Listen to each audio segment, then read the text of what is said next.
For most of my life, I thought I understood what mattered. I worked hard.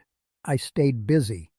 I told myself I was doing the right things, and for a long time, that felt true. But somewhere along the way, without realizing it, I misunderstood something important. My name is Ronald. I'm 80 years old, and this is what I didn't understand until it was almost too late. Yesterday, my grandson called to tell me he got promoted at work. He sounded proud and excited, his voice carrying that familiar mix of relief and ambition you only hear when someone feels like their effort finally paid off.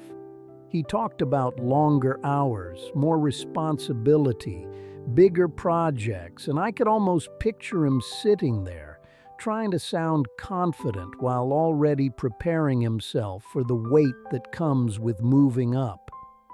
It was the kind of promotion that looks good on paper and feels like progress, but quietly asks for more time, more energy, more attention than you expect. Before we hung up, he hesitated for just a moment, then mentioned he might not be able to visit as often for a while.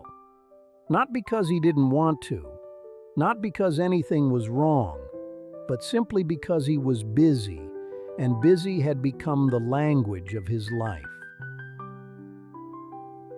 I told him congratulations, and I meant it without hesitation. I was genuinely happy for him and proud in a way that's hard to explain unless you've lived long enough to see the next generation step into the same patterns you once did. After the call ended, I stayed where I was for a moment, holding the phone a little longer than necessary, staring at nothing in particular. It wasn't sadness that settled in, just a quiet awareness, the kind that doesn't rush you but asks you to sit with it for a while.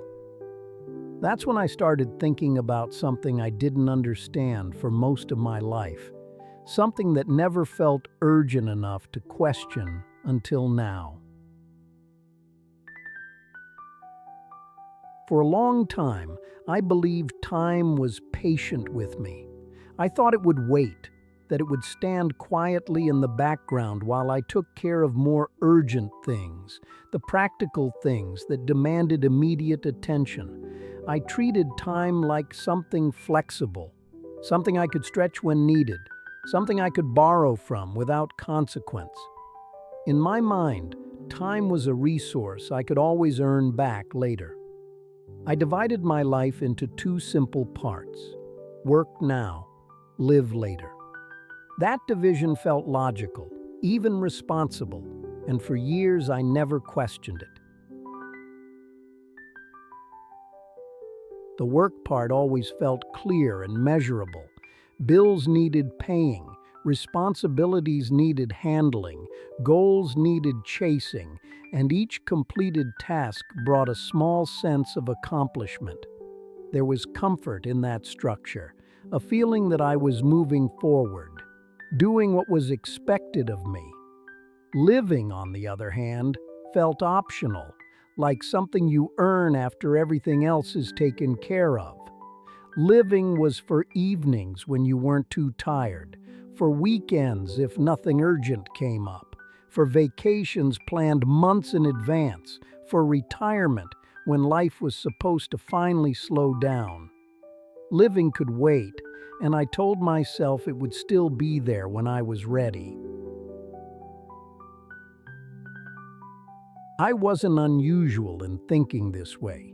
Everyone around me lived the same way, and that made it feel normal, even right. We stayed busy, and we stayed focused, comparing schedules instead of experiences, productivity instead of presence. Conversations often revolved around how full our days were, how little time we had, how much there was still left to do. And beneath all of it was a shared assumption that the meaningful parts of life would still be there, untouched, waiting for us when things finally slowed down. When I was younger, Time felt endless in a way that's hard to explain once it's gone. 30 years sounded like forever. 40 years felt impossible to reach, like a distant idea rather than a real destination. The future stretched out so far ahead that it barely felt connected to the present. There was always time later, later for conversations that mattered, later for attention, later for being fully present instead of just physically there. Later felt guaranteed, almost promised, and that belief shaped every decision I made. Days filled up easily without much effort. Workdays blurred together, one task flowing into the next until individual days lost their shape. Mornings turned into afternoons, afternoons into evenings, and before I knew it, the week was over. Weekends were spent catching up on everything that didn't fit into the work week.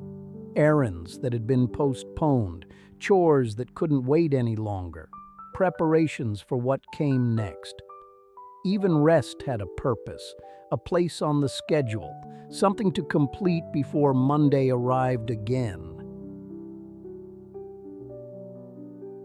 I would tell myself I'd slow down soon, repeating it often enough that it started to sound believable, that next weekend would be different, that once things settled, I'd finally have space to breathe and notice where I was.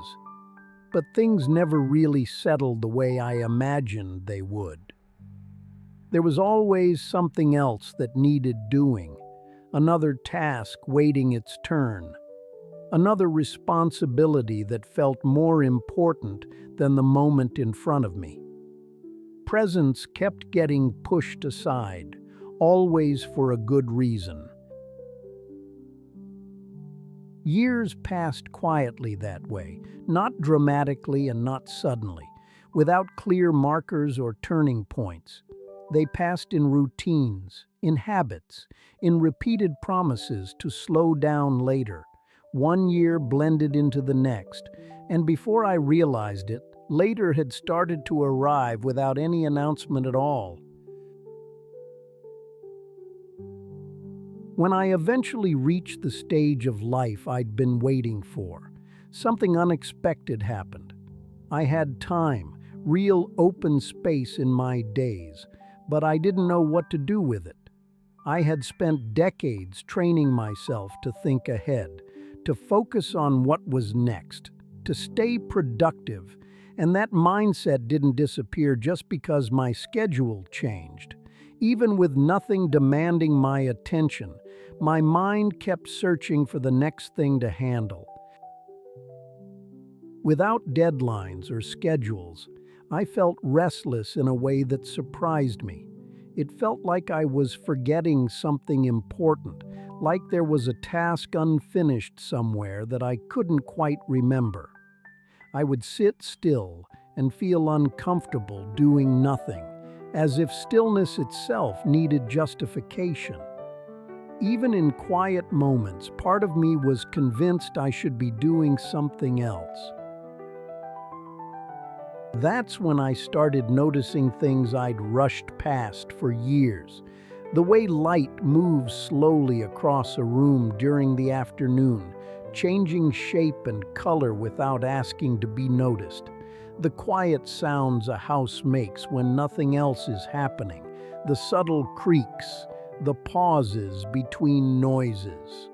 The small details that don't announce themselves or demand attention, but are always there if you're willing to slow down enough to see them. None of these moments were new, and that realization stayed with me. They had always been there, waiting in the background while I rushed past them.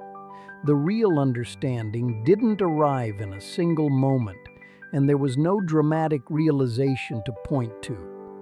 It came slowly, quietly, through repetition, as I began to notice how much I had missed by always moving on to the next thing. I began to see the difference between being busy and being present, between filling time and actually living inside it. I realized I had been choosing urgency over awareness, productivity over attention, later over now, often without realizing I was making those choices at all. At the time, it all felt like responsibility, like adulthood, like doing what you're supposed to do.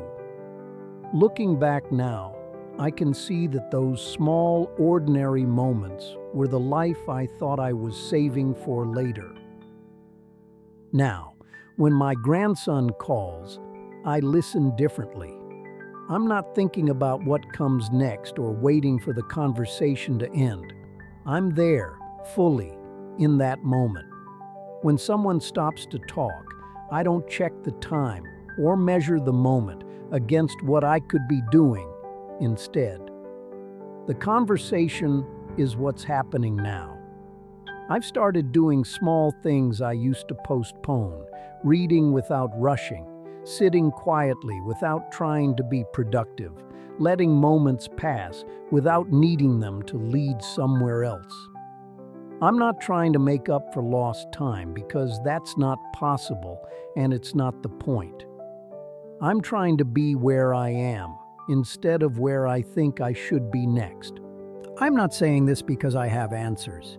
I'm saying it because I've lived long enough to notice what slips away quietly. I can't go back and do things differently. That part is done. But if you're listening to this now, it means you're still in the middle of your story. And maybe, just maybe, you'll notice something a little earlier than I did. If these stories mean something to you, you're welcome to stay. I'll be here.